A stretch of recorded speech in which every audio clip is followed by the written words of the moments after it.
Hai teman-teman, di sini kami akan mempresentasikan hasil diskusi kami, yaitu tentang sistem informasi manajemen, konsentrasi pemasaran.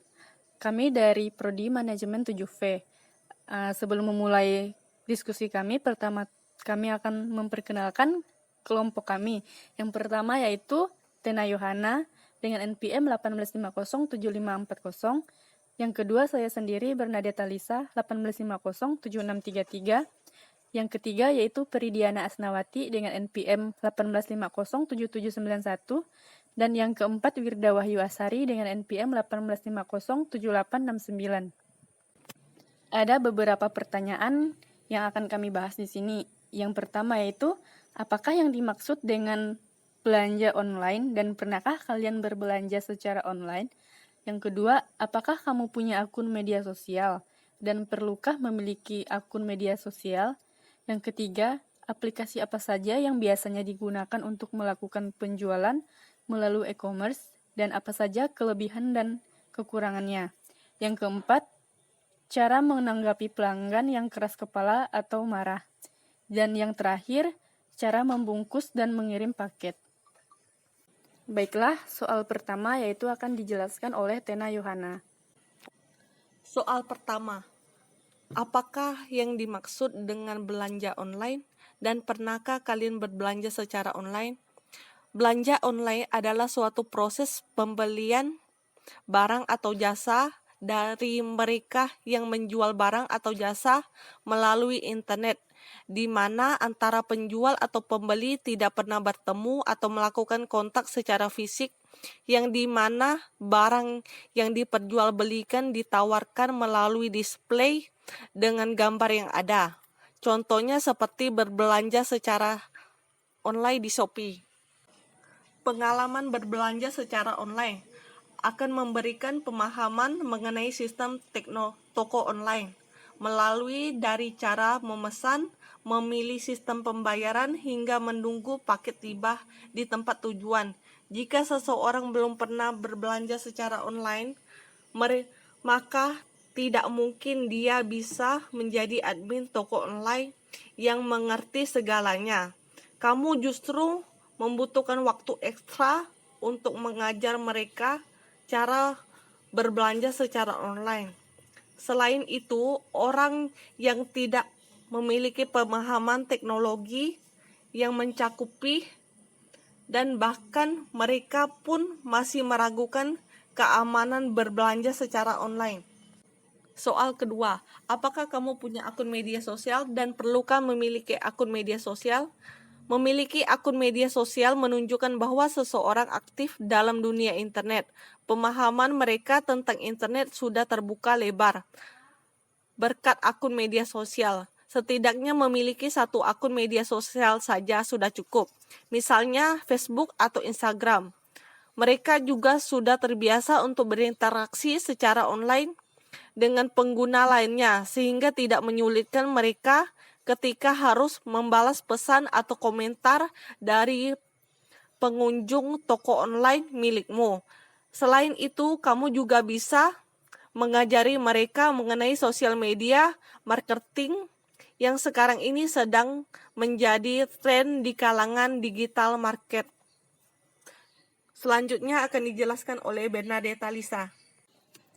Menurut pendapat kami, memiliki sebuah akun media sosial tidaklah salah, karena sebagai media hiburan bagi diri sendiri dan sebagai media komunikasi. Ada beberapa alasan kenapa media sosial itu penting. Yang pertama yaitu sebagai profesionalitas. Bagi seorang yang telah memiliki jabatan tinggi, aktif dalam media sosial seperti Twitter atau blog merupakan hal yang cukup penting. Seorang pelatih eksekutif bernama Erin McConnell mengatakan, sebaiknya seorang profesional memiliki perwakilan diri di media sosial, sehingga ia dapat terlihat sebagai pimpinan yang baik, bersemangat dalam pekerjaannya, serta mampu menginspirasi sesama. Pastikan pula agar akun diupdate secara berkala, agar informasi seputar karir atau pekerjaan terbaru Anda bisa diketahui sesama pekerja profesional. Yang kedua yaitu menarik pencari karyawan. Bagi orang yang sedang mencari kerja, mengupdate akun dengan konten yang menarik dan terkait dengan bidang yang ingin digeluti bisa membuat pihak HRD lebih menarik untuk memilih. Hal tersebut dikarenakan ketertarikan dan kreativitas seorang pelamar terhadap pekerjaan yang diinginkan terlihat dalam media sosialnya. Pastikan konten selalu positif dan terhindar dari unsur sara. Yang ketiga yaitu lebih efisien mencari lowongan kerja. Di era ini, kesempatan untuk mendapatkan pekerjaan yang tidak diiklankan bisa menjadi lebih mudah dengan memiliki akun di media sosial secara profesional. Biasanya, orang dengan profil di mana ia terlihat ahli dan berpengalaman adalah yang kerap terpilih. Tidak mempunyai akun media sosial yang menarik juga bisa membuat Anda lebih susah mendapat pekerjaan, karena sulit ditemukan oleh pihak HRD. McConnell menyatakan bahwa sekarang media sosial memiliki peranan yang lebih penting dari sekedar resume.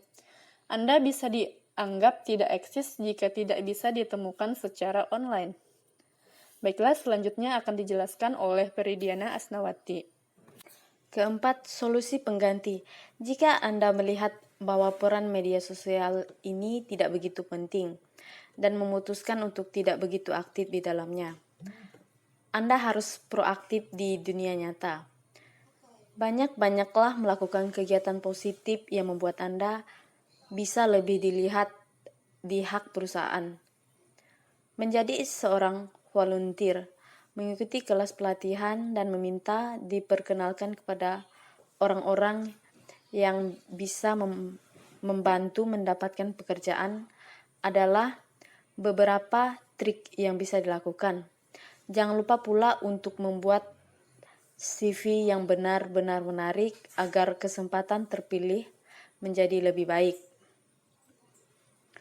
Soal ketiga, aplikasi apa saja yang bisa digunakan untuk melakukan penjualan melalui e-commerce dan apa saja kelebihan dan kekurangannya.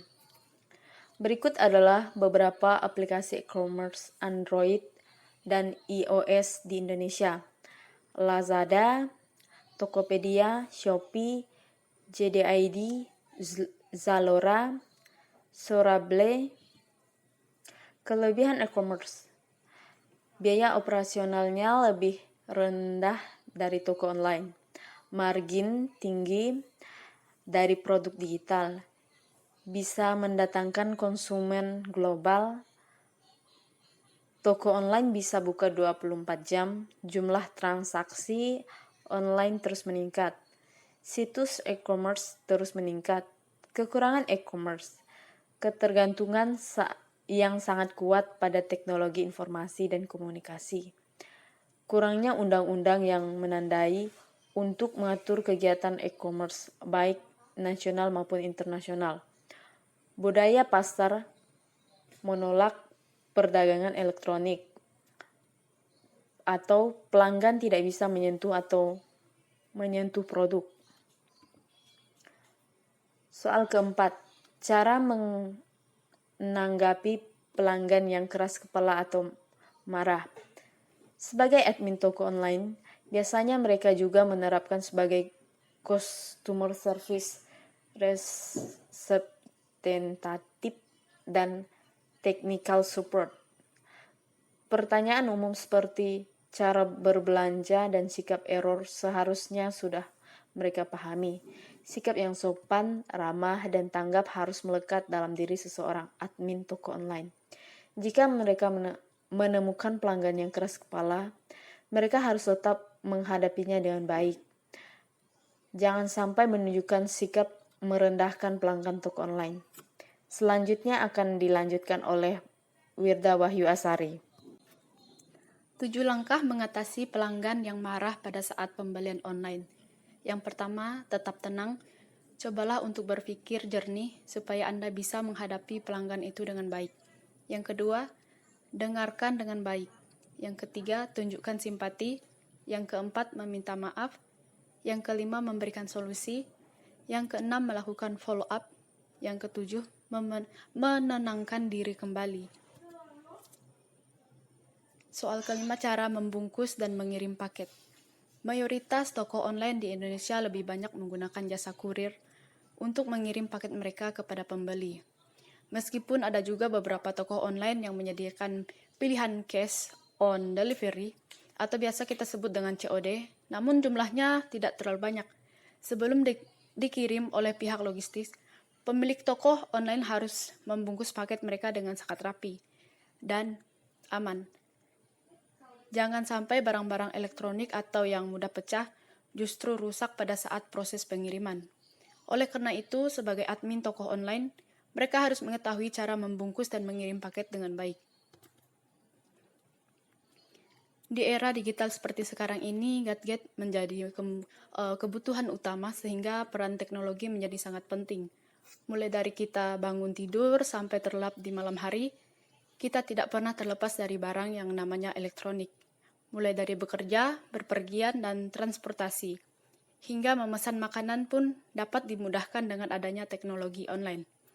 Oleh sebab itu, kebutuhan akan barang dengan teknologi digital selalu tinggi. Dengan kemudahan internet, kita dapat menemui berbagai toko online yang menjual barang-barang elektronik, baik di sosial media ataupun di e-commerce dapat dengan mudah kita temukan. Thank you for your attention, guys.